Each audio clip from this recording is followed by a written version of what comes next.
Hola a todos, yo soy Iván Torregrosa Pilman y para este congreso a mí me han solicitado que hable de la criptozoología. Yo soy un apasionado de esta rama del misterio, vamos a llamarlo así, desde hace muchísimo tiempo. La gente se preguntará, ¿qué es la criptozoología? Bueno, la criptozoología como tal, si uno lo busca en la todopoderosa Wikipedia, lo primero que se va a encontrar es un nombre que no nos gusta a nadie, que es una pseudociencia.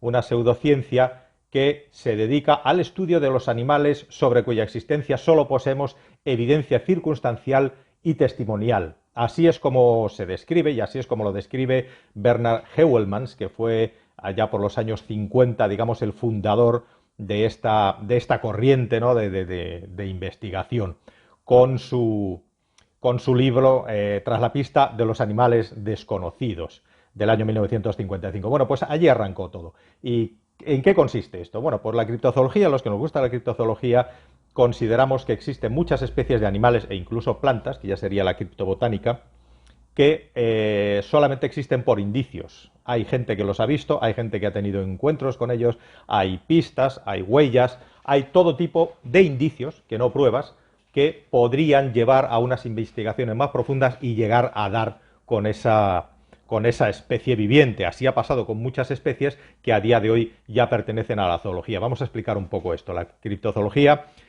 su nombre, criptos, zoología, zoología, el estudio de los animales escondidos. Cripto significa escondido, zoología, el estudio de los animales. La zoología como tal es una ciencia, es una parte de la biología. Así ha pasado con muchos animales, como digo, los que estén interesados un poco por la criptozoología estarán harto de escuchar estos ejemplos, pero para aquellos que todavía pues no están, no tienen su primer contacto con esta rama del misterio, vamos a llamarlo así, tenemos los clásicos ejemplos como fue el celacanto, un pez que se supone extinto hace 66 millones de años y que en el año 38 pues se pescó uno casualmente y bueno, pues se descubrió que ese animal no había desaparecido todavía. Esto vendría a ser un críptido, digamos, el que está, esos críptidos que pasan de la criptozoología a la zoología, que se llaman relictos, ¿no?, que son animales que se redescubren, son animales que existieron y se descubren. Todavía sigue habiendo muchos de estos animales que pertenecen a los estudios criptozoológicos que no se han descubierto. Luego veremos algunos ejemplos. Por otra parte, tenemos animales, seres criptozoológicos, vamos a llamarlos así, porque no todos tienen por qué ser animales que todo el mundo os sonará. Por ejemplo, el monstruo del lago Ness, el clásico monstruo del lago Ness, ese supuesto plesiosaurio que parece que ha habido tantísimos avistamientos, sobre todo a partir de los años 30, que parece ser, bueno, pues que todos los indicios indican que allí no hay nada más allá de a lo mejor algún esturión muy grande o algún tipo de peces. Con esto quiero decir que hay buena parte de la criptozoología la que llega a la gente.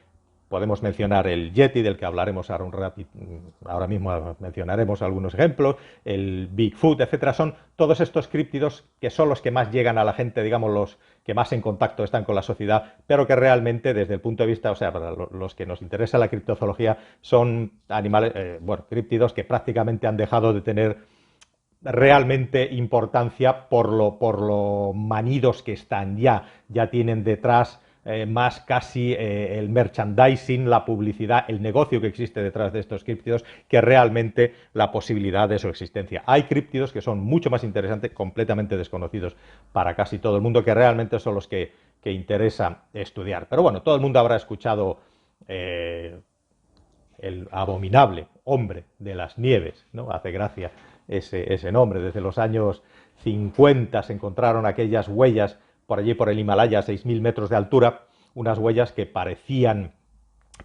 perfectamente de un bípedo caminando sobre la nieve, y a partir de ese momento pues han habido un montón de avistamientos de esos abominables hombres de las nieves. Tanto es así que incluso en los templos budistas de toda esa zona, estamos hablando de la cordillera del Himalaya, enorme e extensísimo, existe lo que ellos denominan el libro de las bestias. O sea, estos parte de la filosofía budista, que no es una religión, sino una filosofía, tienen estos libros donde vienen catalogados todos los animales que existen en esa zona, animales reales que a día de hoy se pueden, bueno, están catalogados tanto por la ciencia como en estos libros. Y lo curioso es que en estos libros sí que es verdad que existen dos especies de yetis, aparte de todos los animales normales que puede haber por esa zona que cualquier investigador podría descubrir, sí incluyen dos tipos de yetis dependiendo a qué altitud ha habido esos avistamientos o esos encuentros y para toda esta gente, para todos esos habitantes de esa zona,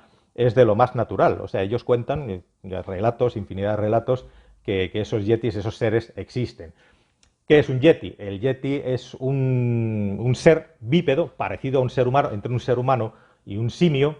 Normalmente los avistamientos lo describen como de gran altura, de 2 metros, incluso más, 2 metros, todo cubierto de pelo. El color varía bastante, desde blanco hasta rojizo, hasta pardo, depende un poco. Todo esto hay que entender en las circunstancias en las que estos avistamientos se ven, en alta montaña, diferentes horas, diferentes sombras, bueno, pueden llevar a esta variaciones cromáticas, digamos, ¿no? Pero bueno, por otro lado, siempre tienen estas descripciones, tienen denominadores comunes. Es un ser bípedo, con aspecto humano, con los hombros muy anchos, muy musculoso, muy grande, sin apenas cuello, que suelen verse individualmente. Bueno, hay historias que cuentan que son agresivos, otros que son huidizos, hay para todos los gustos. Pero desde luego el Yeti, cuanto más se ha estudiado sobre el tema, las convicciones más posibles, así como del Nessie, que casi seguro es un esturión los avistamientos que se ven, hay esturiones de 6-7 metros de longitud en el lago Ness, pues el Yeti también se está llegando por todas las pruebas que han encontrado, todos los indicios, incluso estudios genéticos de pelos, de dientes que se han encontrado, etcétera, que allí se atesoraban como restos del Yeti, pues todos indican al mismo sentido, ¿no? Que son esos osos del Himalaya, osos pardos que existen por allí. Todos sabemos que los osos, los plantígrados, son capaces de ponerse en bipedestación, se pueden poner a dos patas y estos avistamientos parece ser que han llevado estas confusiones y luego pues llevado a lo mejor, qué sé yo, a la falta de oxígeno a esas alturas, esos estados de hipoxia que pueden crear cierta desorientación, ¿no? Y confundirlo. Bueno, desde luego, desde el punto de vista científico, todas las pruebas que se han encontrado son, o sea, las pruebas que se han encontrado y que incluso se han estudiado de esas reliquias que tienen en algunos templos de por allí, son animales perfectamente conocidos y casi todos, de casi 30, 23 han resultado ser osos, las pruebas de los pelos, de dientes, de posiciones, etcétera, de osos, de diferentes especies de osos que viven por allí. Bien, pues si avanzamos un poco más en este tema, tenemos el Bigfoot, el famoso Bigfoot, que es otro homínido, este vendría a ser como el primo del Yeti, que vive ya en Estados Unidos, en el continente americano. En Estados Unidos se llamaría Bigfoot y si vamos un poco más al norte, en Canadá, tiene nombre de Sasquatch. Todos estos nombres vienen de los nativos, amerindios, americanos, que ya existían en esa zona mucho antes de la conquista, etcétera. Entonces, todos estos nombres derivan de esos lenguajes, de esos idiomas de los nativos americanos que ya existían antes, el Bigfoot y el Sasquatch. Aquí, bueno, es quizá un poco más curioso este caso, desde luego, porque los avistamientos son bastante mayores, bastante más numerosos y del día a día. Si uno viaja, yo por mi trabajo he recorrido prácticamente todo el planeta, y en Estados Unidos uno puede leer noticias de avistamientos del Bigfoot o del Sasquatch, dependiendo del país en el que se encuentre, prácticamente todos los días. En los medios de comunicación, en la prensa escrita, en la radio, incluso en la televisión, y todas estas noticias tomadas depende, claro, del tipo y del material del programa, ¿no? A veces se toman con sorna, con risa, otras veces se toman con más seriedad, etcétera. Pero desde luego los avistamientos del Bigfoot, como se llama, el pie grande, ocurren en Estados Unidos a diario, se podría decir.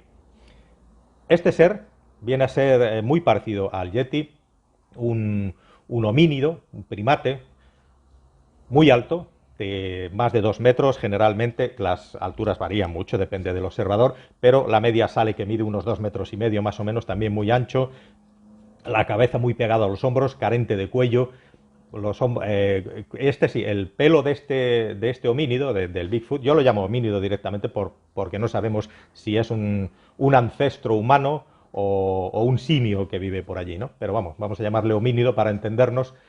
Sí que tiene el pelo entre pardo oscuro y rojizo, ¿vale? Aquí sí que hay una unanimidad bastante clara, ¿no? En el color de los avistamientos. Luego, la distribución del pelo varía bastante. Normalmente la cara sí que la tienen sin pelo, de ahí esos rasgos tan humanos que la gente dice que tiene cuando cruzan la mirada con un Bigfoot, la zona pectoral, unos dicen que sí, otros que no, ahí ya hay ciertas variaciones. Pero lo que sí, el color entre pardo y rojizo sí que es cierto, y esto casualmente coincide mucho con lo que sería las coloraciones de la mayor parte de los animales que viven en zonas boscosas. Si uno piensa, por ejemplo, en los corzos, en los venados, e incluso en ciertos tipos de oso, los zorros, muchos tipos de las comadrejas, las ardillas, todos este tipo de animales tienen este color de pelo porque el mimetismo en lo frondoso de los bosques donde se ven estos animales casa perfectamente, ¿no? Ese color entre pardo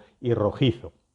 Otra característica que es muy común entre la gente que ha tenido estos avistamientos de Bigfoot es el mal olor que desprenden. De hecho, antes de tener ese avistamiento suelen percibir un olor nauseabundo, un olor putrefacto. Hay otra gente que dice que tiene como un olor a ajo, a podrido en general, un olor desagradable. Esto también coincide bastante con este tipo de homínidos si es que su dieta fuese omnívora, ¿no? Como sería el caso de los osos. Los osos también, después de haberse pegado un atracón en un cadáver que hayan encontrado por ahí, de un alce, por ejemplo, pues esos restos del cadáver quedan pegados en la piel y con el tiempo, lógicamente, se descomponen y huelen mal. Bueno, pues esto pasaría igual con un homínido que tuviese ese tipo de alimentación omnívora, que es de existir, se considera que tiene que tener ese tipo de alimentación porque si no sería inviable su mantenimiento, su cantidad de calorías que tendría que consumir no sería posible. Por lo tanto, e incluso si estamos hablando ya de un homínido con una cierta inteligencia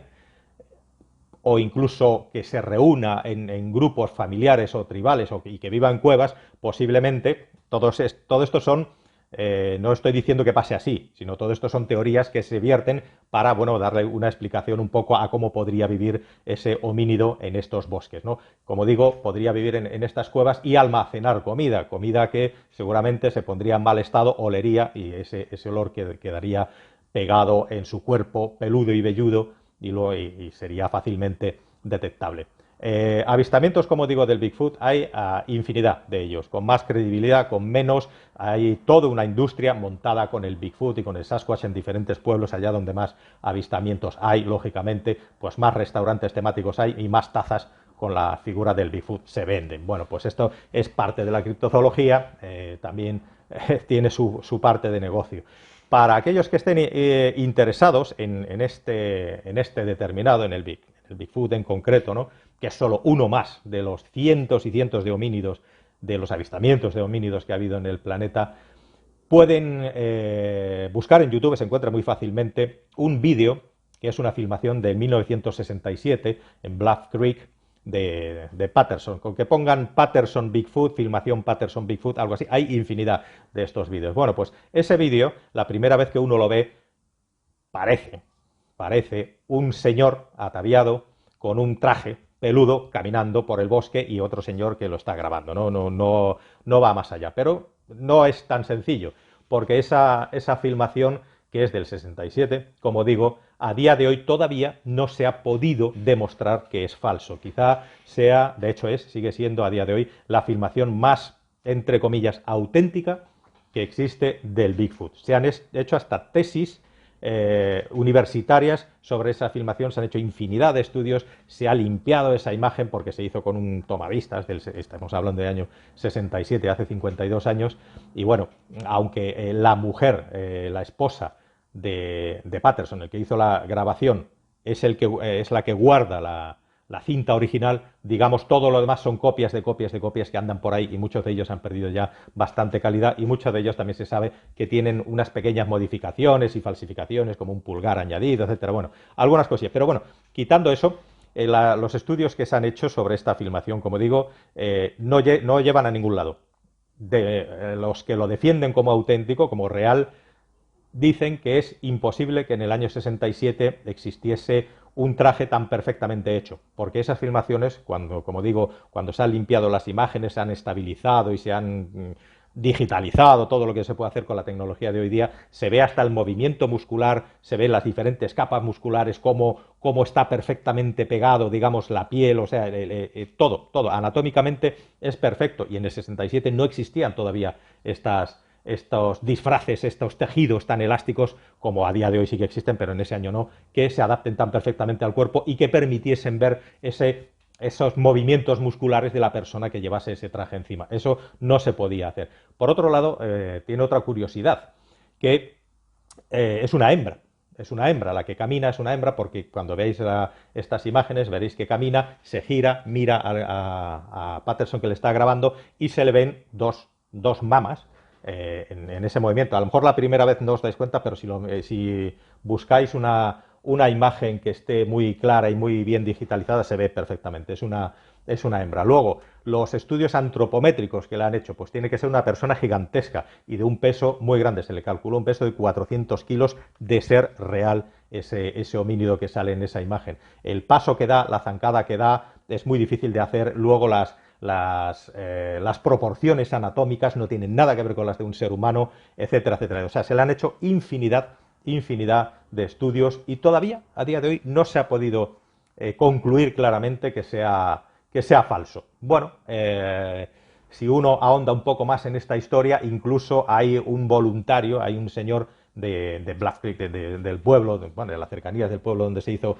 esta filmación, que en su día dijo, pues sí, que le pagaron $1000, se puso el traje y nada, caminó un rato ahí, le filmaron y ya está. Cuando Patterson, por ejemplo, Gimli, en realidad iban dos, Gimli y Patterson, pero bueno, Patterson en su lecho de muerte sí llegó a decir que sí, que era real, que sí, que la filmación es real y lo defendió toda su vida. Bueno, pues entonces en ese callejón sin salida estamos. Por otro lado hay gente que dice pues claramente que es un señor con un traje caminando por el bosque y ya está. Bien, bueno, pues allí como pincelada de lo que es el Bigfoot o el Sasquatch lo tenemos ahí en Estados Unidos, en Canadá, sobre todo más en la costa oeste, ¿no? La costa del Pacífico, allí hay un montón de avistamientos. No es el único homínido que existe en Estados Unidos, ¿no? Por ejemplo, en la zona de Florida tenemos al skunk monkey, digamos el mono oloroso, llamarlo de alguna manera, que es un homínido mucho más pequeñito,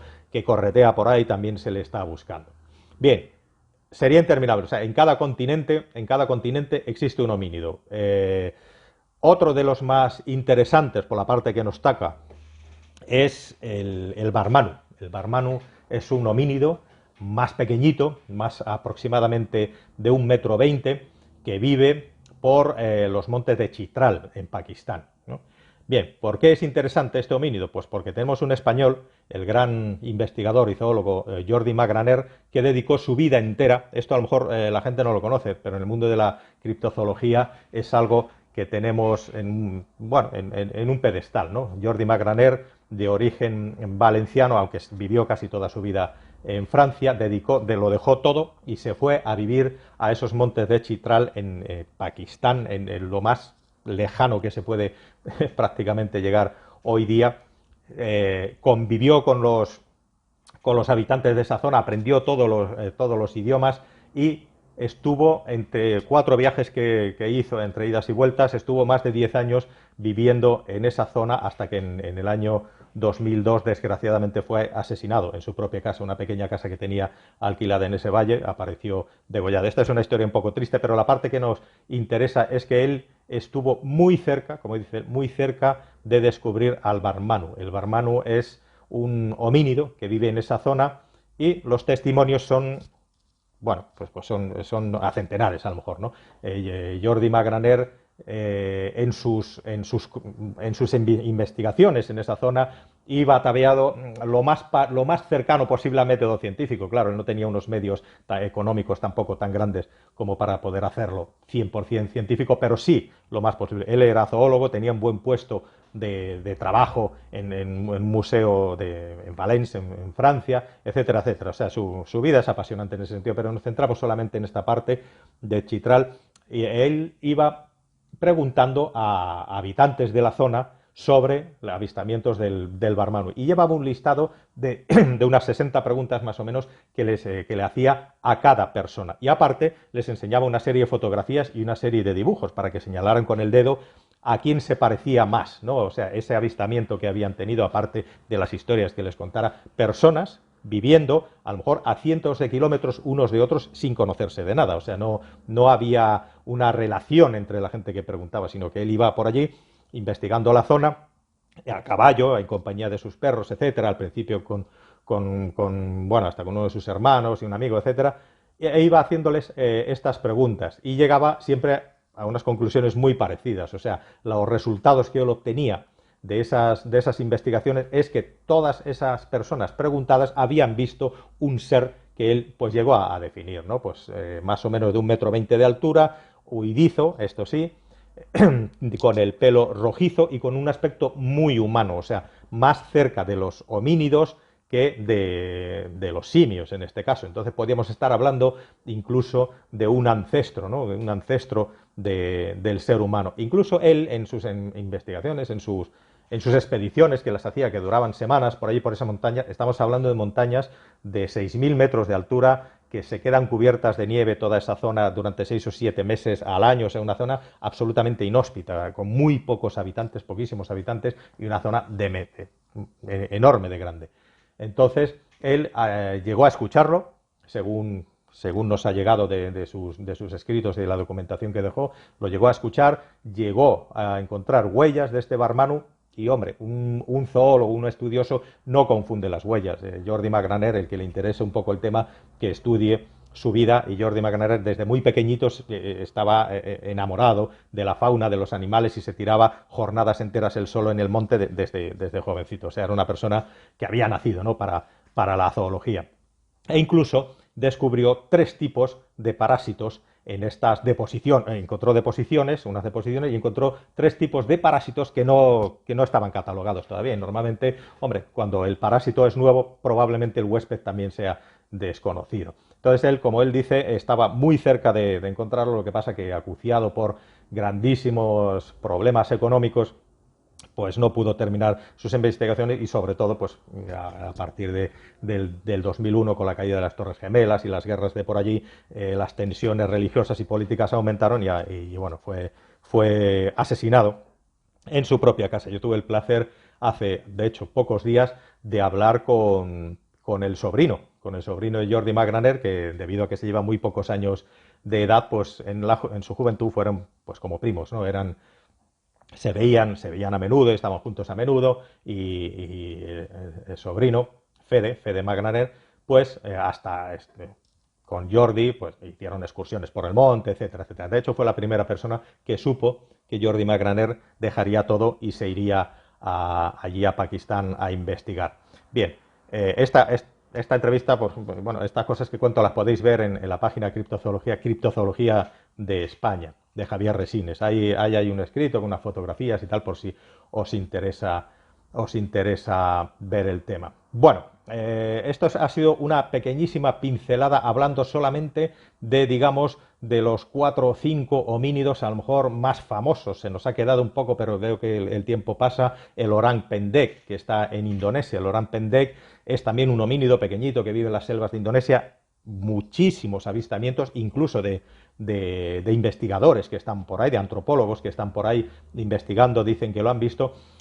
Además, la casualidad ha querido que, no sé si os acordáis, que en el 2012 se dio la gran noticia de que habían encontrado unos huesecillos del hombre de Flores. El hombre de Flores era, esto sí, esto ya es ciencia es antropología pura y dura, unos huesos de un hombrecillo que vivía en la isla de Flores, que está en esa zona, que apenas medía 1 metro de altura, 1,10 m de altura, un hombrecillo muy pequeñito, y que vivió hasta hace solamente 12.000 años. O sea, estamos hablando de que aquello que encontraron ahí no eran fósiles, eran huesos muy antiguos. Los fósiles ya sabéis que son, bueno, son son piedras, los fósiles son piedras, el calcio se convirtió en calcita, en piedra, de los huesos que encontramos de los dinosaurios, pero en este caso no eran fósiles, sino huesos, ¿no? Huesos que estaban como el cartón cuando se moja, ¿no? Como muy, por la zona, ¿no? Que es muy húmeda, y por eso los tienen que tratar con muchísimo cuidado, pero encontraron esos huesos de un primo nuestro, o sea, esto era un ser humano. Casualmente, la isla de Flores se lleva hablando, o sea, los habitantes de la isla de Flores llevan hablando toda la vida de la existencia de estos pequeños seres que vivían por ahí por los montes, más arriba, que de vez en cuando bajaban, les robaban las cosechas o les robaban las gallinas. O sea, estaba en el folclore de los habitantes de la isla de Flores y la ciencia descubrió que ese folclore es absolutamente real. Esos hombrecillos, ya homínidos, bueno, hombrecillos muy modernos, de hecho, de hace 12.000 años, que eso antropológicamente hablando es nada, anteayer, existieron y vivieron allí. Incluso en la cueva donde encontraron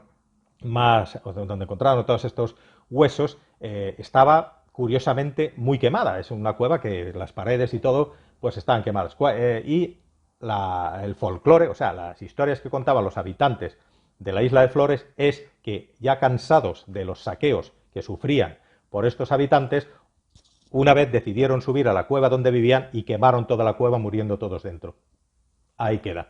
Ahí queda. Pues para que veáis que las conexiones entre la criptozoología y la zoología, digamos que de lo que es la rama del misterio es muy interesante, porque muchos críptidos, muchos animales criptozoológicos, muchas plantas criptobotánicas pasan a la zoología real. También pasó con el varano de Komodo, ha pasado con muchísimo, incluso con el gorila. Hace pocos años se encontró otra especie de chimpancé, el mono de Billy, además es un chimpancé muy grande, muy fuerte, en lo más profundo del Congo, que se dice incluso que caza leones, o sea, también los habitantes de la zona lo conocían hasta que viene la ciencia y lo descubre. O sea, mientras los habitantes hablan de ello y no hay evidencias reales, es criptozoológico. Una vez que se descubre, pasa a la zoología. Por lo tanto, digamos que la criptozoología ha servido de trampolín o de lanzador para la zoología en muchas de las especies que se han encontrado, ¿no?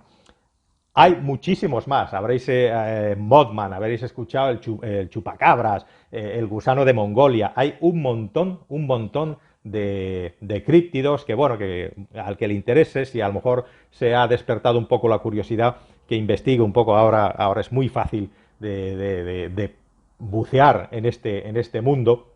Lo que pasa es que hay que tener un sentido bastante crítico en estas cosas, ¿no? Pero críptidos hay un montón. Solamente con los críptidos homínidos, que en mi caso es la parte que más me interesa, en todos los continentes hay. En absolutamente todos los continentes, incluso en España.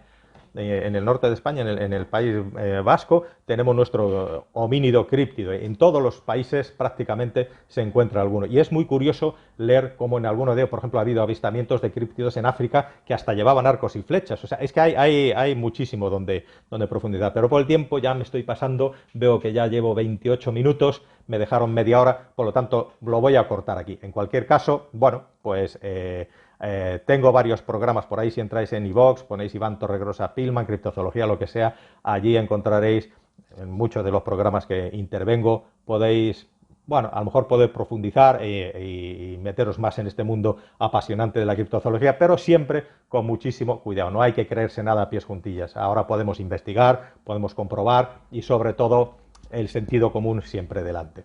¿De acuerdo? Pues nada, ha sido un enorme placer y muchísimas gracias a todos. Hasta la próxima.